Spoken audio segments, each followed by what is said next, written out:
Tonight on the program, we explore how Thai university students and first jobbers deal with the pressure, especially in the face of intense competition in the job market.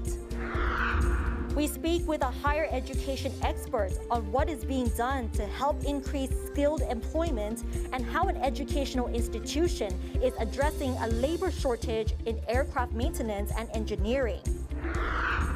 And then we look into the new policy brief for the public and private sectors in ensuring gender equality and women's empowerment.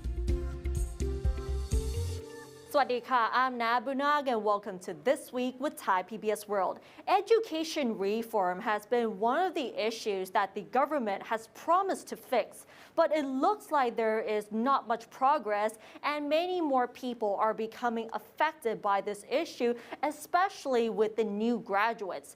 Considering the fact that the job market is becoming more competitive than ever, how do these uni students and the first jobbers deal with this pressure? Chalalak Jawanpen has more on the story.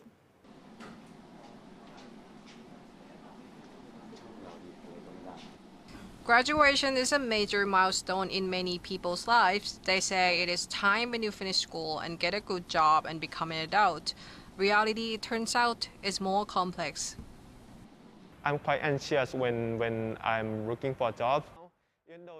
Akaraporn Siwarakun, a professionally trained pharmacist, very recently graduated, has found a passion beyond the task of dispensing medications. I don't think that being a hospital pharmacist, you can you can treat patients. That is what you are really praised for. But for me, I think there is still a hole in the healthcare industry. The whole is that most of the patients nowadays, most of the cancer patients now, they are not receiving the best treatment because there is no availability or there is the cost of the medicines, they are too expensive. So there is a law in for pharmacists here to make those medicines accessible to management. After 6 full years of training, the recent pharmacy graduate found himself inadequately trained for the job he wanted in the industry. They also introduced me in some kinds of pharmaceutical company laws, but they're not too much compared with the conventional ways. Actually, they are at my 5th year. There are 1 or 2 courses that have prepared me for enter into those roles. But apart from that, it's not really enough for me to being able to work at them. Akaraporn has applied for more than 10 positions but hasn't found work and is starting to think about compromising his goals. Apart from inadequate provision of skills by schools, people in the younger generation also face various pressures and confusion. Prai Mai Jarun went to a prestigious engineering school but chose to embark on an entirely different career right after graduation. I don't know what I want to do, but what I do know is what I don't like to do. So for me, for example, I don't like engineer. Right now I'm doing. Prai doesn't regret her choice of education as it gives her some useful skills, but as someone who has the common problem of not finding oneself before choosing a college degree, Prai reflects that people in this generation are under great pressure, which could easily lead them to making a wrong choice at school. Society forced us to do this job. The doctor is good, the engineering is good, and the society might be an important key to decide what is right now. Chalalak Jawanpen reporting for Thai PBS World. And each year, approximately 500,000 new graduates are trying to enter the job market. But during the past 2 years, it would be quite challenging for these people as many of the businesses have been affected by the COVID-19 pandemic. And that has affected the way these businesses hire new people. And some of them might be quite reluctant in hiring new graduates. But there are also some interesting points that these employers have to say about these new graduates, especially with the way they work as well as their attitude. The data from the Office of National Economic and Social Development Council shows that in 2021, there were about unemployed 630,000 Thais. That number was a decrease from 650,000 in the previous year. Despite the figures showing a slight improvement, the unemployment rate among the first-time job seekers actually rose 4.1%, especially among new graduates, which accounted for 49.3%. Most of them hold bachelor's degrees in the social studies, business, and tourism fields. Many organizations who have experience hiring the first job applicants have to think twice when it comes to recruiting new graduates. จากประสบการณ์ขององค์กรต่างๆนะครับของนายจ้างเนี่ยแหละครับผมขออนุญาตถือโอกาสเล่าผลสำรวจให้ฟังครับเป็นแรงกิ้งเลยนะเกี่ยวกับประสบการณ์ที่ทำให้องค์กรในปัจจุบันเนี่ยคิดหนักในการรับพนักงานใหม่อันดับแรกเลยนะครับที่เขากังวลกันเนี่ยก็คือนักศึกษาจบใหม่เนี่ยมีวิธีคิดมีทัศนคติในการทำงานที่พร้อมจะลาออกตลอดเวลาครับ นะฮะเรื่องที่2ก็คือจากการสำรวจความเห็นครับนะฮะค้นพบว่านักศึกษาจบใหม่ในปัจจุบันเนี่ยภาคธุรกิจนะครับมองว่าไม่อดทนต่อการเรียนรู้และการทำงานในองค์กรเรื่องที่3ครับมุมมองของภาคธุรกิจมองว่านักศึกษาจบใหม่ต้องดูแลอย่างใกล้ชิดครับในการปรับตัวให้เข้ากับรูปแบบของการทำงานวิถีของการทำงานเข้ากับวัฒนธรรมขององค์กรอันดับที่4ครับก็จะเป็นเรื่องของตัวนักศึกษาจบใหม่ครับมีความรู้ทักษะที่ไม่สอดคล้องความต้องการของธุรกิจ In the past 2 years, the COVID-19 pandemic has forced all businesses to adjust to survive. All expenses and manpower utilization are under tight control. With the country's slow economic growth, some business sectors stopped growing. That is why most of them don't have any job vacancies. Some industries, however, like this automotive company, are looking for fresh graduates, especially in the engineering field, to join its young and dynamic team. Considering the new height limitations, the company has attempted to find the best possible solution to develop and prepare them, so they are ready to work in the real world. We really believe that young talent can help us in the next future, 10, 20 years or 30 years from now. So we have the talent internship program. This program will help our students in the university to adjust themselves, adapt themselves to the real environment, in the working environment. What I'm saying here that in the year 4, when the student in engineer field, now what we have, they have to work in our factory for 1 year. So by working 1 year with the factory, so they learn a lot. Walk-A-Tif pointed out that the knowledge of those new graduates at his company is quite excellent. He thinks, however, universities should do more to develop students' soft skills, such as interpersonal, communication, analytical, as well as English language skills. As far as human resources are concerned, it is interesting to find out that recently, many organizations are using a very slow process in recruiting their new staff.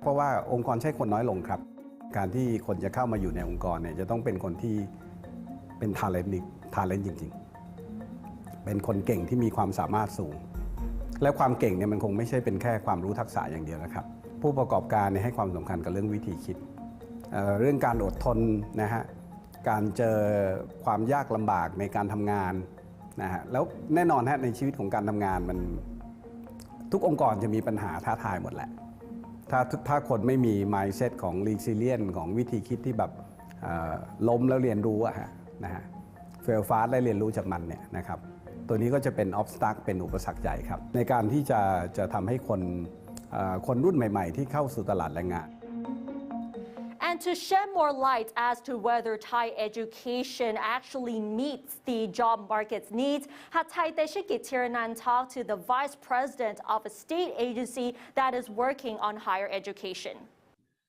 So what are the trends in demand in the workforce and for which skills in the near future? There are still demands in several areas. The highest demand are in the digital industry. The next sector are in logistics and also in medical hubs and also in robotics and automation, and food and agriculture are the next. And for particular skill sets in the digital sector, after COVID, companies are upgrading their digital infrastructure, and there's a high demand for data scientists, programmers, and also on the security system. For logistics, all kinds of skill sets and needs related to data specialist logistics, e-logistics solution. Would you say there is a gap between the current education and the skill demand? And if so, what can the universities in Thailand do to close such gaps? It depends on what area that you are looking at. In food and agriculture, that we have quite a strong base of talents. The gap is not that high, but there are some new areas, with new technology and disruption. I have to admit that there are some gaps. We are lack of skilled workforce and talents, but skill set that needed are changing quite rapidly due to rapid change of the industry or this disruption. What we are doing at the moment is trying to provide a platform so that the industries or companies could work with universities to co-create the workforce, the laborers that they need. In parallel to degree-oriented, we also need to provide curriculum that support employability-oriented, things like upskill, reskill, short courses. Many university has provided these kind of short courses for not only for students, but also for people that are currently working in the workforce. They can come and take some short courses and upskill, reskill. Just to tap on the Ministry of Higher Education, Science, Research and Innovation, what is it doing specifically to develop Thailand's human capital to ensure that they meet workforce demands? We have launched the Higher Education Sandbox, for companies and even universities, if they want to try or develop new programs that might not need the previous standards. One thing that we are working on is providing an access to data for talents and experts in different fields. We work with the revenue departments to provide very attractive incentive, so-called Thailand Plus package, that company that work with us in trainings, reskill, upskill their workers, they can get tax benefits of up to 250%. And also for employment for new job position in key sectors, they can also get tax incentive up to 150%. How is the Thai workforce faring in terms of skills compared to other countries, especially those in ASEAN? I would like to refer to the World Economic Forum survey on this global competitiveness. If we compare Thailand with country in this region, the ASEAN country, we are not that bad actually. It's quite clear that Singapore is quite in the high ranking even in the world. But for country in this region, I think we are quite competitive. And with the new scheme that we are providing, the gap is not that big. Thank you so much, Dr. Ganjana. Well, apart from the fact that the job market is still intense, another issue that has resulted from Thailand's education is labor shortage, especially with aircraft maintenance, as the aviation industry is becoming more competitive after the pandemic. But with aircraft maintenance, there is a lot of labor shortage in this area. So let's find out how Thai universities are trying to solve the problem.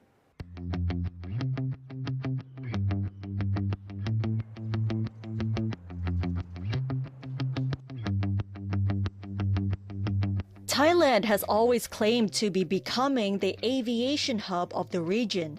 The biggest challenge, however, is a labor shortage in aircraft maintenance and engineering. Hoping to provide a solution to this shortage, many universities and institutions have signed agreements with aviation authorities.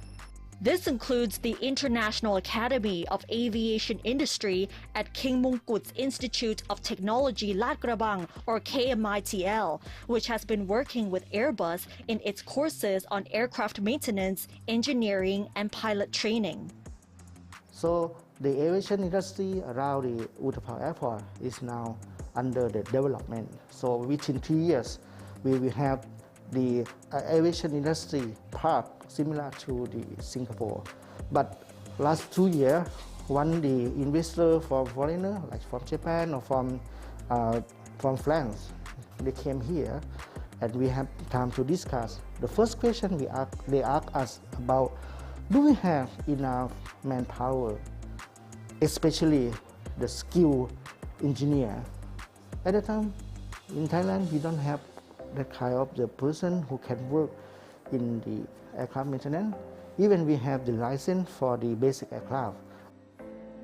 By law, to be able to work in the aircraft maintenance, students need to obtain a basic license.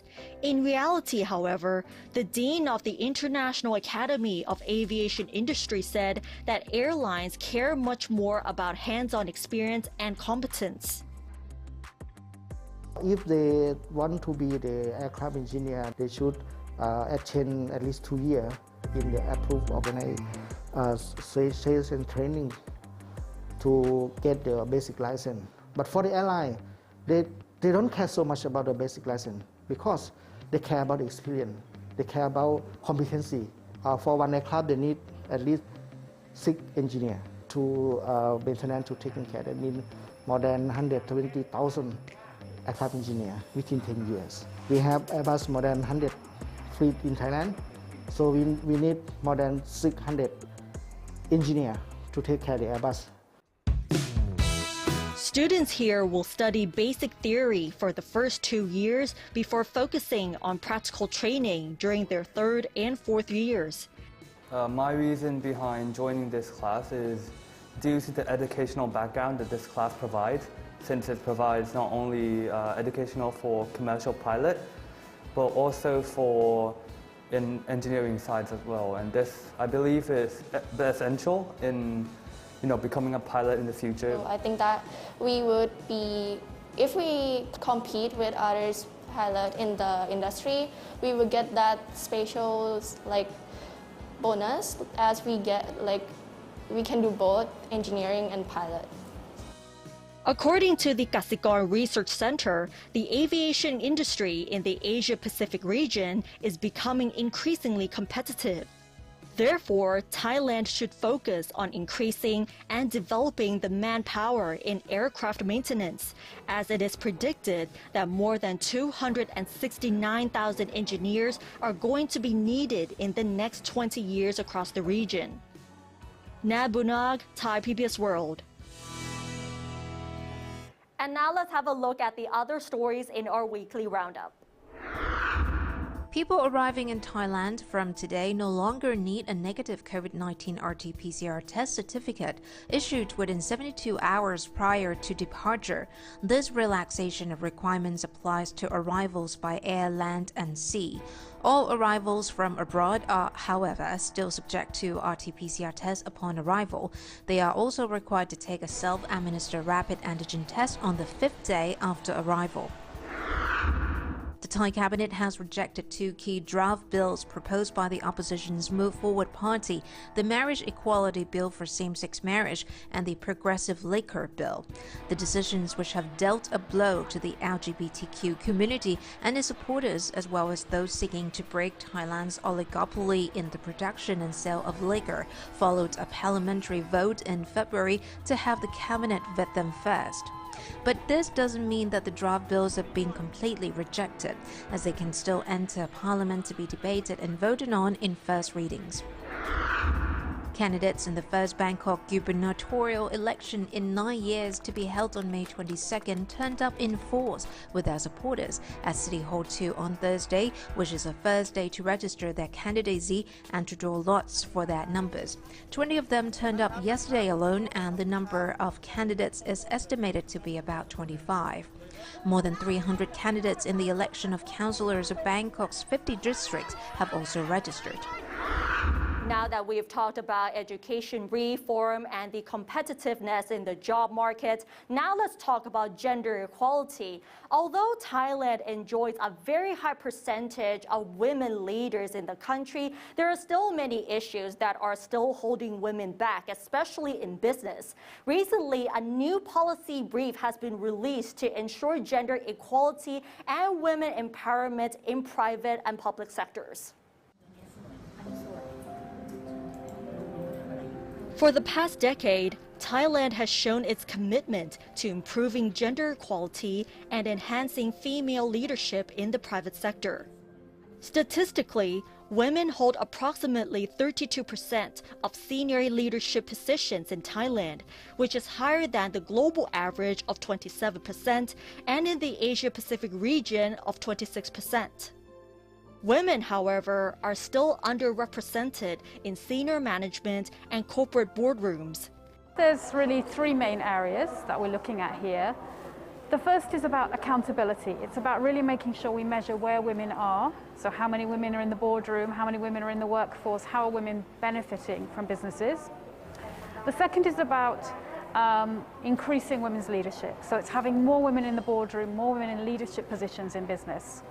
And the third one is about supporting women's entrepreneurship, which is focusing, of course, including focusing on the medium and small enterprises, and also creating more opportunities for those businesses through gender-responsive procurement, which means procurement decisions that favor women-owned companies. Though Thailand's gender equality looks quite good statistically, the gender and social norms are still holding women back, particularly with the amount of unpaid work within the household that still falls primarily upon women.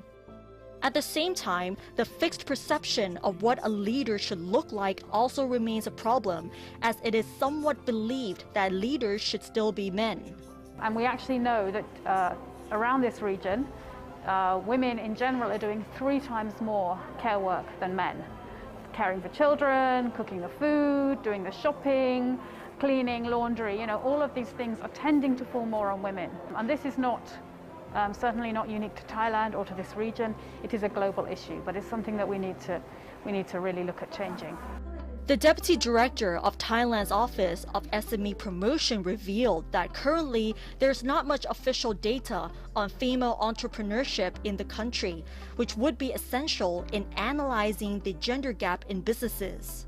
1 คือเราอยากเห็นฐานข้อมูลผู้ประกอบการที่แบ่งแยกเลยนะคะระหว่างผู้ประกอบการที่เป็นชายแล้วก็ผู้ประกอบการที่เป็นสตรีถ้าเรามีฐานข้อมูลตรงนี้ปุ๊บเนี่ยเราสามารถจะเห็นแกปของผู้ประกอบการสตรีได้ทั้งหมดเพื่อใช้ในการส่งเสริมเรื่องที่2เราอยากเห็นการรวมตัวของผู้ประกอบการสตรีเป็นสมาคมเป็นกลุ่มนะคะเพื่อที่เราจะได้รับฟังความคิดเห็นแล้วก็เข้าไปช่วยเหลือได้ถูกจุดและที่สำคัญคือในอนาคตเนี่ยประเทศไทยควรจะมีสิ่งที่เรียกว่าเป็น supply chain ของกลุ่มผู้ประกอบการสตรีถ้าเรามีตรงนี้เนี่ยมันมีตลาดรองรับอยู่ในต่างประเทศอย่างที่เรียนให้ทราบว่า 4,000 บริษัททั่วโลกเขาเก็บโควต้าจัดซื้อจัดจ้างภาครัฐไว้ให้สตรีถ้าเราสามารถค่อยๆพัฒนา incubate นะคะบ่มเพาะตัว supply chain ของผู้ประกอบการสตรีได้ตรงนี้จะเป็นประโยชน์มาก Apart from increasing the number of female leaders and entrepreneurs, the reinforcement of policies to increase gender diversity and reduce the gender gap are the most important elements. Such progressive changes, though, require a collaborative approach from all sectors. Nat Bunag, Thai PBS World. And this is definitely a good start to ensure gender equality and women empowerment in all sectors in Thailand. And now let's move on to something a lot lighter. If you enjoy Korean food, Korean series, or even K-pop music, you might also be interested in traditional Korean wedding. And there's a lot more to these weddings that meets the eye. Let's find out more with Gitipat Chunsuktip.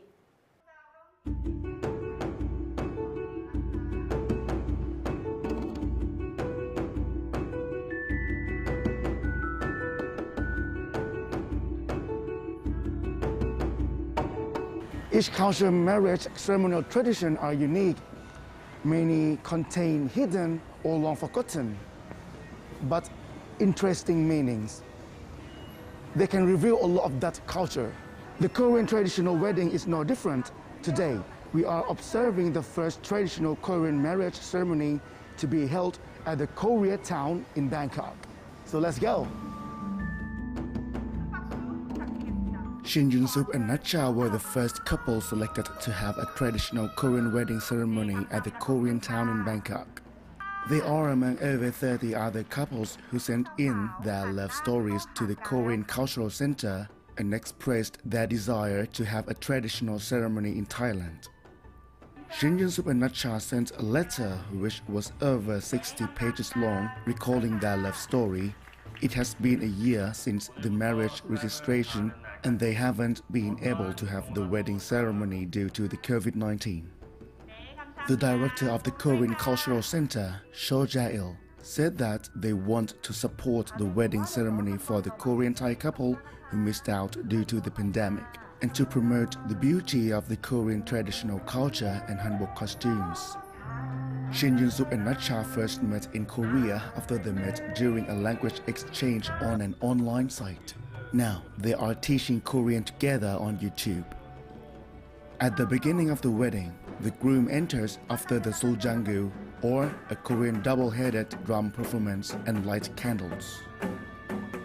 Upon arrival, the groom presents a wild goose to the bride's mother because geese are known to keep their mate for life and are a symbol of fidelity. Then the bride will enter the wedding area and exchange bows with the groom, make a wedding vow, and share a cup of traditional liquor. After that, His Excellency Moon Seong-hoon, South Korea's ambassador to Thailand, was the marriage officiant, performed Rot Nam Sang, the Thai wedding custom of pouring water on the couple's hands and reciting the words of blessing. The ceremony concluded with a traditional Korean musical performance to congratulate the couples. Natcha said she has only seen the Korean traditional wedding ceremony in Korean TV dramas, and her experience was more than she expected. เสน่ห์ก็รู้สึกว่าเขาให้ความสำคัญกับผู้ใหญ่อะค่ะคือรู้สึกว่าทุกอย่างต้องคุณพ่อคุณแม่เป็นคนเปิดงานก่อนคนที่อาวุโสที่สุดเป็นคนที่มากล่าวก่อนทำพิธีก่อนอะไรอย่างเงี้ยค่ะก็เลยรู้สึกว่าตรงนี้เป็นเสน่ห์ที่ดีอะค่ะแล้วก็ชุดสวยมากๆค่ะ His Excellency Moon Seong-hoon mentioned that it's important to organize Korean traditional events in many countries around the world to promote Korean culture and to bring Korea closer to the world. As you might know that Korea is now becoming more multicultural society, so that there are many, this international marriage is being happening. So that to have this kind of event in outside of Korea, definitely symbolize that how Korea is much more closer to the world. In this case, to Thailand. So that even though this is very simple ceremony, but it is very much meaningful in promoting Korean culture, Korean Thai couple, through that the closeness of Korea-Thai overall relationship. Gitipat Chunsuktip reporting for Thai PBS World. Very fascinating indeed. And that wraps up tonight's edition of This Week with Thai PBS World. Join us every Friday at 10:15 p.m. only on Thai PBS. And don't forget to follow us on social media, including our website, thaipbsworld.com, for all the latest updates as well as analyses. And we'll be leaving you tonight with exciting images of the Bangkok governor elections campaign by all of the candidates. Thanks for watching, and we'll see you next week. สวัสดีค่ะ